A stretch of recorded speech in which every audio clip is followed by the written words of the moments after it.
জান্নাতুল বাকিতে বিশ্বনবীর অসংখ্য সাহাবা ইজমান শুয়ে রয়েছে, ওদের কবরের উপর একটা পাথর। বাংলাদেশে এরকম বিল্ডিং উড়াচ্ছেন, কারণটা কি? ওরা কি বিশ্বনবীর সাহাবীদের চাইতে দামি? বিশ্বনবীর এতগুলো সাহাবা জান্নাতুল বাকির মধ্যে শুয়ে রয়েছে, ওদের কবরের মধ্যে একটা পাথর।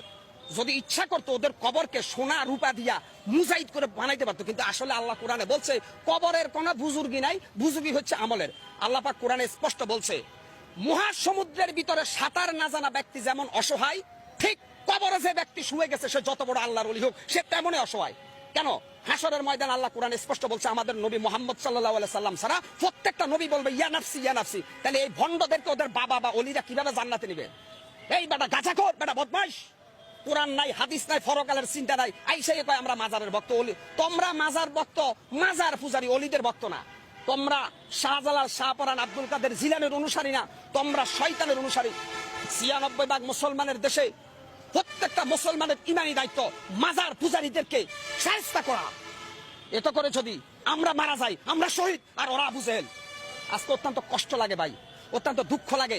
আজকে সোশ্যাল মিডিয়া থেকে শুরু করে এক ধরনের তেল বা সুশীল সমাজ বাইরেছে, মাজার ভাঙছে, আস্তাগফিরুল্লাহ আস্তাগফিরুল্লাহ। কেন মাজার ভাঙছে? আরে ভাই, কবরের উপরে বিল্ডিং ভাঙ্গার নির্দেশ দিচ্ছে রাব্বুল আলামিন আল্লাহ। আপনি কত বড় নাস্তিক বুদ্ধিজীবী, আপনি মাজার ভাঙতে নিষেধ করেন কেন? আমি বলছি না যে প্রত্যেকটা মুসলমানের ইমানি দায়িত্ব বাংলাদেশের প্রত্যেকটা মাজারকে ভেঙ্গে গুটি গুটি করে দেওয়া। এখানে উগ্রবাদের গন্ধ পাও, মৌলবাদের গন্ধ পাও, তাহলে আল্লাহর কোরআন নিয়ে বসো।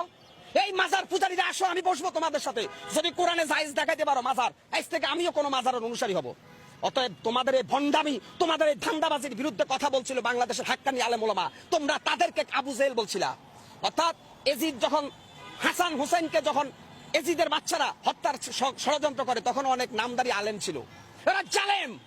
আজকে অত্যন্ত কষ্ট লাগে ভাই। আমি মনে করি আল্লাহর কসম খাইয়া বলতে পারি আমার ভাগ্য পরিবর্তনের মালিক একমাত্র আল্লাহ। কোন পীর, কোন বাবা, কোন আউলি আমার ভাগ্যের ভালো বা মন্দ কোনটাই করতে পারবে না। আমরা একটা পাকা চুলকে বাঁকা করতে পারবে না কোন অলি মিয়া। আমরা অলিদেরকে সম্মান করি কেন? তারা আমাদের জন্য ইসলামের সংবিধানকে রেখে গেছে, এই জন্য আমরা অলিদের সম্মান করি।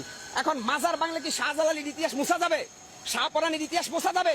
মাজারের সাথে শাহপরানের সম্পর্ক না, শাহপরান আর শাহজালালের সম্পর্ক আল্লাহর সাথে, আর মাজারের সাথে সম্পর্ক হচ্ছে খোদাদহী নাস্তিকদের মিয়া। কেন আপনারা এখানে বারবার বলতেছেন অলিদের বিরুদ্ধে?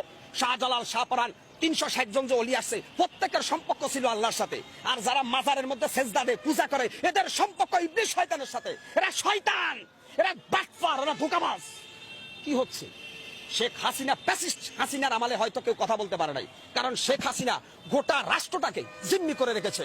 আজকে আমি মুসলমান, যেই দেশে মুয়াজ্জিনের আজান শুনে সূর্য উঠে, যেই দেশে মুয়াজ্জিনের আজান শুনে সূর্য ডুবে, সেই দেশে কোরআনের পক্ষে আমি কেন কথা বলতে পারবো না? মাজার পূজারীদের কোনো দলিল নাই।